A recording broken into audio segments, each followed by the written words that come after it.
welcome back to Simply Delicious 101. For those of you just joining us, welcome. I've been thinking about whether or not I want to give away a recipe that is near and dear to me, and that is bacon. I refer to it as cracked bacon because whoever I give it to, I gotta keep supplying. And since I was thinking about it, I thought, you know what? We're friends. We'll keep it between us. And here is my bacon recipe, just between us. I make two kinds of bacon. I make a traditional bacon, which is made with belly, and I also make what they call buckboard or cottage bacon, which is made from a pork shoulder. I'm going to show you both. As a bonus, when this is all ready to cure and ready to smoke, I'm going to show you two different ways to do it. So, before we begin, I have a plastic cutting board that I have put inside a big cookie sheet. If the liquid spills, it's contained in the cookie sheet. I don't have it all over my counter, all over my floor. It's contained. I get my shoulders and my belly from local stores. They come sealed in these bags with liquid. I have bought food grade containers. With this, I can take the shoulder out of the bag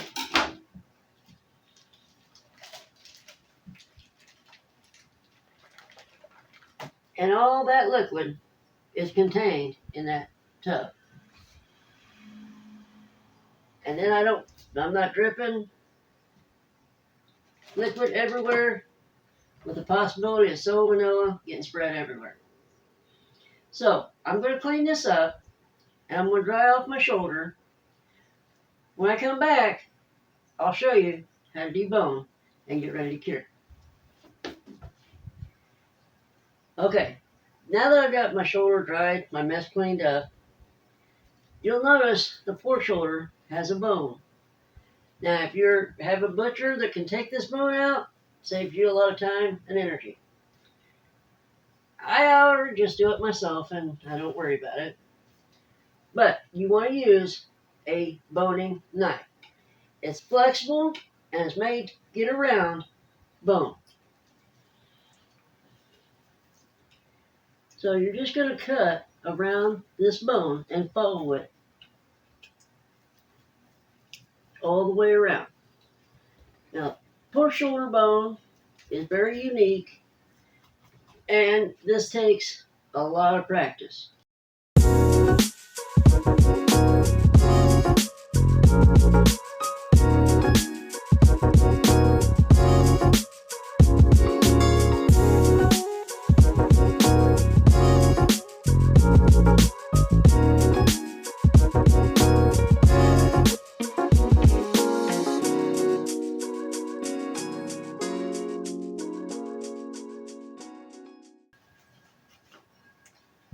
Okay, now I have deboned the shoulder.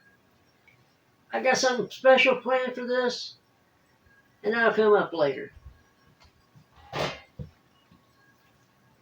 Okay, now we have deboned, so now we're going to do what they call a butterfly. We're just going to cut the two sides, and it's called butterfly because you're splitting the two halves. You're going to butterfly it all the way through.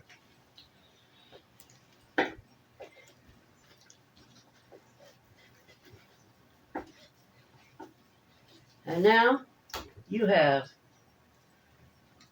two sides.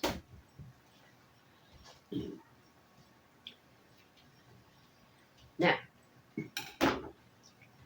I'll put this in a 2-gallon Ziploc bag. And then I'll show you how to get it cured. Now I have my belly and my shoulders. I get 2-gallon Ziploc bags. I will put the cure, which I've already made. I will put my recipe in the comments below.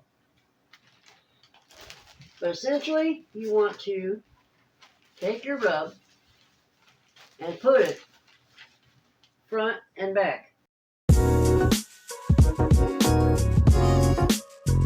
Now, in the interest of time, I'm going to do these and get this cleaned up, and I'll be right back.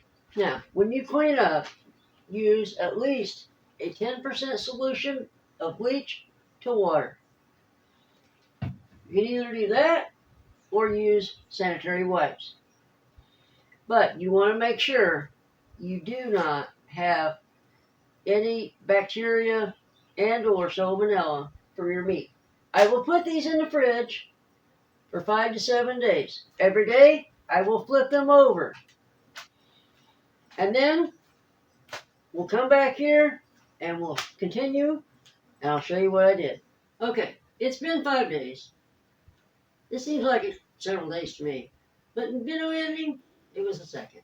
Every day, I flipped my bag and rotated it to the next side.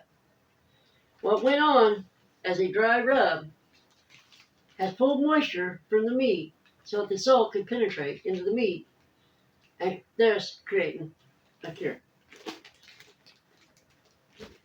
Now, as you can see, my pan is nice and shiny. It's not because it's crystal clean. It's because one of my bags had a small leak. Never trust a bag. Always put it in a container. So, from here, I will take them out of the bag. I will rinse them off, get them dried off, and put in the pan. I'll see you back here in just a second. Okay, as you can see, the bacon's been rinsed. You may also see that not all the pepper is on the bacon.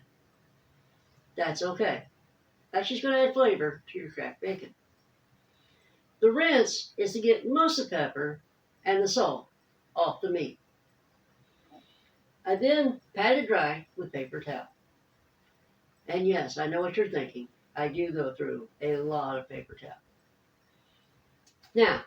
Now that this is dried and ready to go, I'm going to let it sit here. And that's going to serve 3 purposes. One, it's going to allow the meat to get tacky. When you feel it, it should feel tacky. That's when you know it's ready to go. 2, it's going to allow the meat to come up to room temperature. You want it at constant temperature. 3, it's going to allow me to get my smokers ready. And yes, you caught me. I said smokers. This is a bonus episode. For those of you that have watched my previous video, and you've got a barbecue grill that you've turned into a smoker, I'm going to show you how to do your own cracked bacon. For the other group that does have warm smokers, I'm going to show you how to do that as well.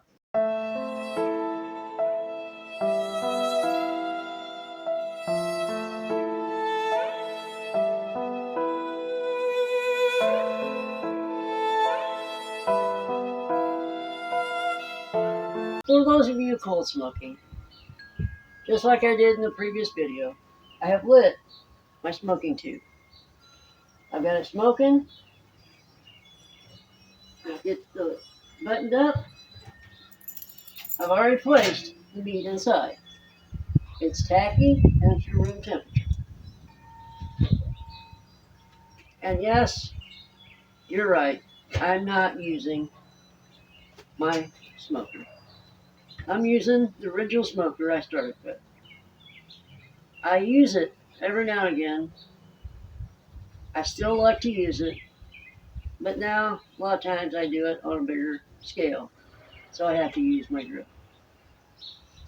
But I still love this just the same. I'm going to let this tube burn. It'll burn anywhere from 4 to 6 hours. When that tube is done, I'll add the second tube. And from there, I'll show you the next step. Now, I've got my cold smoked bacon. Essentially, it's cured meat, but still raw. Now, from what I understand, most commercial bacon is cold smoked. If you get a lower quality bacon, it may not be smoked at all. It's probably had liquid smoke instead. Now, I like to do what I would do for warm smoke. I like the texture of bringing it up to 140, 150 degrees internal temperature. There's several ways of doing it. I could put it in the oven at 225 and let it come up to an internal temperature of 140 to 150. However, I thought I would use this opportunity to introduce you to something that most kitchens don't have. I was gifted a CB, also known as a precision cooker. What's that? It's just this. This circulates water at a certain temperature and maintains that temperature. What's the advantage of that? Well, let's say you put something in the oven and you get sidetracked because your dog just ran off. So you had to go chase your dog down. By the time you get back, what you had in the oven is now burnt. However, if it was in a sous vide, it would not overcook. It would stay at the same temperature. It won't go over the temperature you set. So, it's a little more forgiving. I figured I'd give you the opportunity to see what precision cooking is. So, I'm going to let this come back up to room temperature, and I'm going to set up my sous vide, and I'll be back in a minute. So, I've set my sous vide up to 145 to run for 4.5 hours. That'll get the meat to the texture that I prefer. I've also put the bacon inside a vacuum seal bag. So, when this is ready, I'll see you back here. Oh, you gotta quit sneaking up on people. Okay, so my bacon's come out of the sous vide. I put it in the fridge. It's nice and firm. I'm getting it all cut up. Yep, you're right. I am not using a guard. You should. However, if you'll notice, I am using my cut-proof glove. Now, am I going to say it's going to keep me from doing major issue? No. But I'm watching my blade. I'm paying attention to what I'm doing. However, the glove's going to keep me from doing any damage that I might accidentally do without the guard. You know, I get down to the end. I quit. I'm not going to put my finger in harm's way. However, with that being said, just because I can't slice this doesn't mean it goes to waste. I'll chunk this up and I'll have it for anything else that I want chunks of bacon. So instead of having to pull out my slices and cutting them up, I can have nice meaty chunks. So I'm going to finish slicing this up. I got my vacuum sealer out. I've got my bags ready and my kitchen scale. For my family of 5, a pound pack should be fine. I'll get it all packed up and get it in the freezer. Please do me a favor and like and subscribe.